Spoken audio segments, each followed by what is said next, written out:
सीमा मिश्रा का नाम जुबान पर आते ही कानों में एक मीठी सी स्वर लहरी गूंज उठती है और मानस पटल पर जीवंत हो उठता है मरुभूमि का गाता गुनगुनाता अल्हड़ स्वरूप। राजस्थानी गीतों और भजनों का पर्याय बन चुकी सीमा मिश्रा की गायकी की सबसे बड़ी खासियत है कि उनका सुरीलापन जो है, गाना चाहे वाद्य यंत्रों की मधुर झनकार के साथ हो या बिना वाद्य यंत्रों के, सीमा के कंठ से निकले स्वर कभी भी विचलित नहीं होते। अब तो ये स्थिति है कि राजस्थानी लोक गायन मानो सीमा मिश्रा की आवाज के बिना अधूरा सा लगने लग जाता है। चढ़्यो गिगनार कीर्त्या ढल आया आधी रात पिवजी, अब तो घरा पधार मारुणी थारी बिल खे छे जी, बिल खे छे। नमस्कार, हमारे साथ मौजूद हैं प्रदेश की जानी मानी लोक गायिका और सुगम संगीत की मधुर आवाज़ सीमा मिश्रा जी। सीमा जी ने प्रदेश के सांगीतिक फलक पर पिछले 3 दशकों से अपनी सुरीली प्रस्तुतियों के जरिए खुद को जीवंत बनाया हुआ है। आइए जानते हैं सीमा मिश्रा जी से उनके इस सुरीले सफ़र की दास्तान। सीमा जी, आप पिछले 3 दशकों से लगातार अपनी सुरीली प्रस्तुति से और एक मैनर में काम करके लगी हुई हैं। हमें थोड़ा सा अपनी सांगीतिक सफ़र की दास्तान बताएं कि कैसे शुरुआत हुई, आपने संगीत कहाँ से सीखा और कैसे कैसे सोपान आए। मुझे बचपन से ही गाने का शौक़ था और स्कूल आदि में मैं भाग लेती थी। 26 जनवरी, 15 अगस्त, एनुअल फंक्शन में शुरुआत मेरी वहीं से हुई। उसके बाद मैंने 10 साल की थी तो मैंने एक कंपटीशन में भाग लिया था, सुर संगम, जो आज भी अभी चल रहा है। उसमें मैंने कोटा से भाग लिया था, बाल वर्ग में। तब मैं उसमें फ़र्स्ट आई थी। बाल वर्ग में लोकगीत में सेकंड आई थी, सुगम में मैं फर्स्ट आई थी। तो वहाँ से फिर कुछ कोटा के ऑर्केस्ट्रा वालों ने मुझसे कांटेक्ट किया कि आप ऑर्केस्ट्रा ज्वाइन करो। तो मैं और मेरे बड़े भैया राजीव जी दोनों हम ऑर्केस्ट्रा में गाने लगे। उस टाइम मैं छोटी थी तो 1-2 गाने ही गाया करती थी, लता जी के सॉन्ग, और मैंने लता जी के सॉन्ग ही सुन के गाना सीखा। वहाँ से फिर पापा की जॉब छूटने के बाद मैं मेरे ननिहाल रामगढ़ शेखावाटी आ गई, लेकिन वहाँ कोई प्रोग्रेस नहीं थी म्यूज़िक की। तो ये देखते हुए हमने जयपुर में रहना ज़्यादा बेहतर समझा और मैं यहाँ पे 95 में मैं जयपुर आई। उसके बाद यहाँ की लोकल ऑर्केस्ट्रा ज्वाइन करी हमने, काफ़ी सारी भजन संध्या ज्वाइन करी, खूब सारे भजन के ऑडियो निकाले। मेरा पहला ऑडियो 93 में 2 जाटी बालाजी से निकला था। भजनों का। उसके बाद फिर हमने दोनों बहन भाइयों ने खुद ने अपने पैसों से रिकॉर्ड करके, और यहाँ की लोकल कंपनी क्लासिक ऑडियो थी, उसको भजनों के एल्बम हमने सेल किए। फिर एक राजस्थानी एल्बम हमने रिकॉर्ड किया, लहरियो, वो भी क्लासिक से ही आया था पहले, और वो बहुत पसंद किया लोगों ने। उसके बाद मेरी मुलाकात निर्मल मिश्रा जी से हुई जयपुर में, और उन्होंने मेरे को सुना, उन्होंने दूरदर्शन के लिए कुछ गाने गवाए थे मेरे से, तो उन्होंने मुझे मालू जी से मिलवाया। और मालू जी के यहाँ लेके गए वो मुझे। फिर अंकल को आवाज़ तो सुनी हुई थी क्योंकि सुरसंगम वो ही चलाते हैं संस्थान, उसी से मैं विनर भी रही थी। तो उन्होंने फिर मेरे को 99 में कांटेक्ट किया और मैंने उनके साथ काम करना शुरू किया राजस्थानी गीतों। तो पहला एल्बम मेरा चांद चढ़्यो गिगनार निकला था वीणा से। वो टाइटल ही कुछ उसका ऐसा था कि चांद चढ़्यो गिगनार, तो वो ऐसा गिगनार चढ़ा कि उसके बाद मुझे पीछे मुड़ के देखने की जरूरत नहीं पड़ी। जूं जूं तेल बढ़े दिवले में धनबाती सरकावे जी, नहीं आयो मद छकियो रसियो दिवलो नाड़ हिलावे जी, दिवले स्यूं झुंझलाए गोरी दिवलो दियो बुझाए मारुणी थारी बिल खे छे जी, बिल खे छे। कुछ गीत और कुछ भक्ति गीत निश्चित ही आपके करीब होंगे। अगर आप हमें 1-2 गीतों के मुखड़े और वो सुनाएं तो बड़े अच्छी बात होगी। राजस्थानी गीत बहुत से गाए हैं, लेकिन जो मुझे बहुत पसंद है, खड़ी नीम के नीचे, वो मैं आपको सुनाना चाहूँगी। धक धक धड़के काल जो तो कुणी ने समझा, मैं बरजू रे बटौड़ा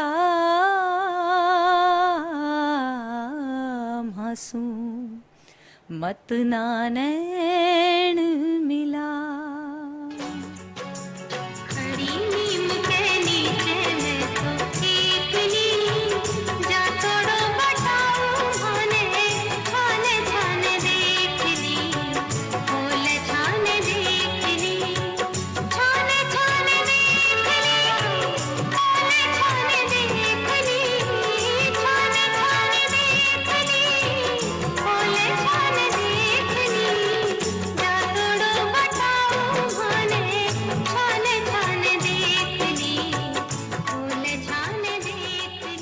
भजन वैसे तो बहुत सारे गाए हैं, लेकिन जो काफ़ी पॉपुलर हुआ मेरा गाया हुआ और मुझे भी बहुत अच्छा लगता है, दीपक माथुर जी की कंपोजिशन, वो ही मैं आपको सुनाना चाहूँगी।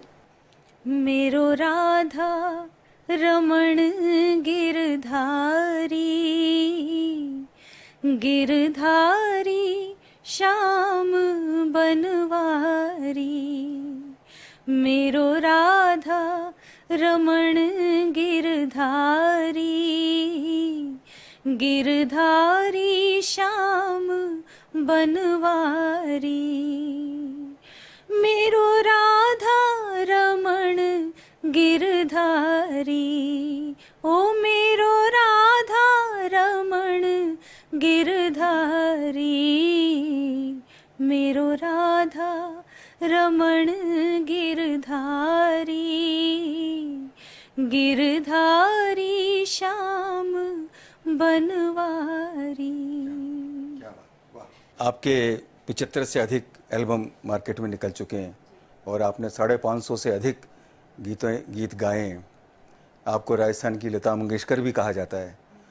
तो कैसा लगता है जब सब ये बातें आपके कानों से होकर गुजरती हैं, तो आप क्या महसूस करती हैं? सबसे पहले तो मुझे गर्व होता है कि मैं राजस्थान में जन्मी हूँ और मुझे ये सौभाग्य मिला कि राजस्थानी गीतों को मैंने इस मुकाम तक पहुँचाया, ये माध्यम मैं बनी।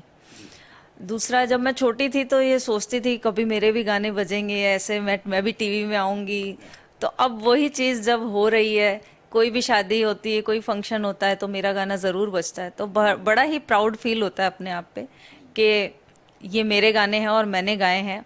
और सबसे ज़्यादा प्राउड तो मुझे अपनी माँ पे होता है कि मेरी माँ की बदौलत मैं आज यहाँ पर पहुँची, क्योंकि अगर मेरी मम्मी नहीं होती और मेरे बड़े भैया नहीं होते तो शायद मैं इस फील्ड में नहीं आती। उनका बहुत सपोर्ट रहा। मेरे आइडल लता जी हैं और मैंने उन्हीं को गुरु माना है। मेरी पहली गुरु मेरी माँ, दूसरी गुरु लता जी। मैंने उन्हीं के गाने सुन सुन के सीखा है। तो दुनिया के सारे अवार्ड उनके आगे फीके हैं कि मुझे उनके नाम से लोग जान रहे हैं, ये मेरे लिए बहुत बड़ी बात है कि लता जी को सुन के मैंने गाया और आज उसी नाम से मुझे लोग जानते हैं। तो ये बहुत गर्व की बात है मेरे लिए। जो बनियो अनमोल ढोला गयोड़ो कोनी बावड़े, थारे बिना तेजा सुनी माने कोनी आवड़े, छाती भारी फाटे मनड़ो धीर ना धरे, छाती भारी फाटे मनड़ो धीर ना धरे,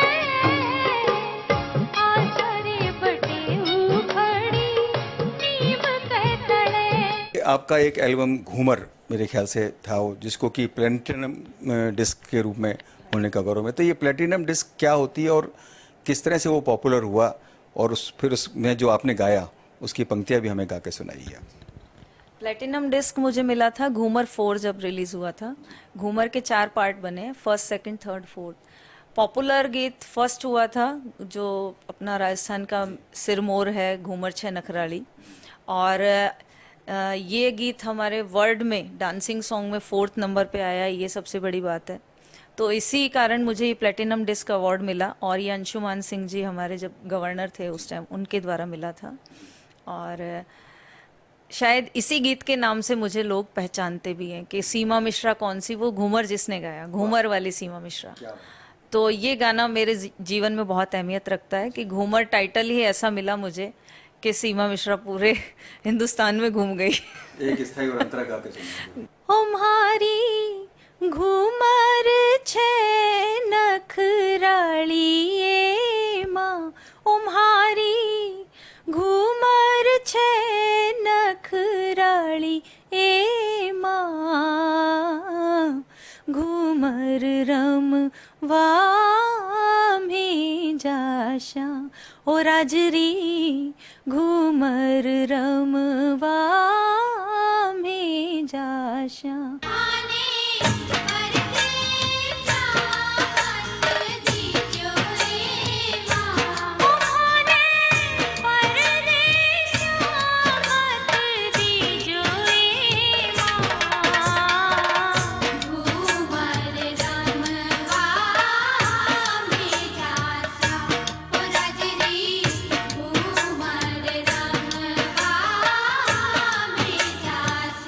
कार्यक्रमों, अपनी संगीत साधना और घर गृहस्थी की जिम्मेदारी, इन सब के बीच में कैसे सामंजस्य बैठाती हैं आप?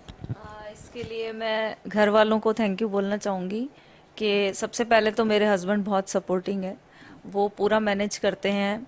और जब मेरी बेटियां छोटी थी तो उनको एक तरह से उन्होंने ही पाला है। मैं प्रोग्रामों में बिजी रहती थी, पूरे टाइम वो उनको रखते थे। दूसरा, मेरे मदर और फादर इन लॉ दोनों बहुत सपोर्टिव हैं। मैं बाहर जाती हूँ तो पूरा मम्मी घर संभालती है, पापा पूरा घर का ध्यान रखते हैं। कभी मेरे को ऐसे नहीं बोला कि तू घर का काम छोड़ के कहीं बाहर क्यों जा रही है, कभी मुझे मना नहीं किया, रोक टोक। हालांकि हमारे घर में बहुत वो डिसिप्लिन और ये सब है, हमारे घर में घूंघट भी है, लेकिन उसके बावजूद मुझे उन्होंने स्टेज पे गाने की परमिशन दे रखी है। आज की युवा पीढ़ी को आप किस तरह से देखती हैं जो कि लोक संगीत को अपना रही है, और क्या आप महसूस करती हैं उनसे? मैं ये कहना चाहूँगी कि लोक संगीत जो हमारा है वो बहुत अच्छा है और बहुत सुंदर है। जो उनके शब्द हैं, जो धुनें उनकी बनी हुई है, उनसे छेड़छाड़ ना करें। क्योंकि मैं अभी देख रही हूँ कि कुछ गाने ऐसे हैं जो हमने गाए हैं, उनको रिमिक्स करके दोबारा से बहुत सारे लोग निकाल रहे हैं। निकालो, लेकिन उनके स्वरूप को मत बदलो, स्वरूप उनका वैसे ही रखो जैसे हमने भी चेंजेस किए थे, लेकिन संगीत के द्वारा। लिरिक्स में कोई चेंज नहीं किया, उनकी धुन को नहीं बदला, और ना उनको कोई वेस्टर्न बनाया, ना उनमें कोई फूहड़ शब्द डाले। तो बस यही रिक्वेस्ट है। बाकी हमारी संस्कृति को आप जितना आगे बढ़ाओगे हमारे लिए अच्छा है, राजस्थान को जितना पहचान दिलाओगे अच्छा है। आपसे फिर गुजारिश है कि कोई एक अच्छा सा गीत हमारे श्रोताओं को आप बताएं। वैसे राजस्थानी बहुत गाए हैं, मैं एक लता जी का गाना सुनाना चाहूँगी जिनको सुन के मैंने गाना सीखा है और वो मेरे को बहुत पसंद है वो गीत। ये जिंदगी उसी की है जो किसी का हो गया, प्यार ही में खो गया। ये जिंदगी उसी की है। बहुत कठिन डगर थी पनघट की, लेकिन सीमा मिश्रा जी ने अपने हौसले से उसे आसान बना दिया। कभी मूल्यों से समझौता नहीं किया और एक लीक पर चलते हुए आज एक मुकाम पर मुकाम हासिल कर लिया। कैमरा पर्सन सुनील शर्मा के साथ A1 टीवी के लिए मैं सर्वेश भट्ट। रंग रंगीला राजस्थान में अभी के लिए बस इतना ही। अगले सप्ताह फिर प्रदेश की लोक कला और संस्कृति से जुड़ी खबरों के खजाने के साथ होगी मुलाकात। तब तक के लिए हमारी पूरी टीम को दीजिए इजाजत। नमस्कार।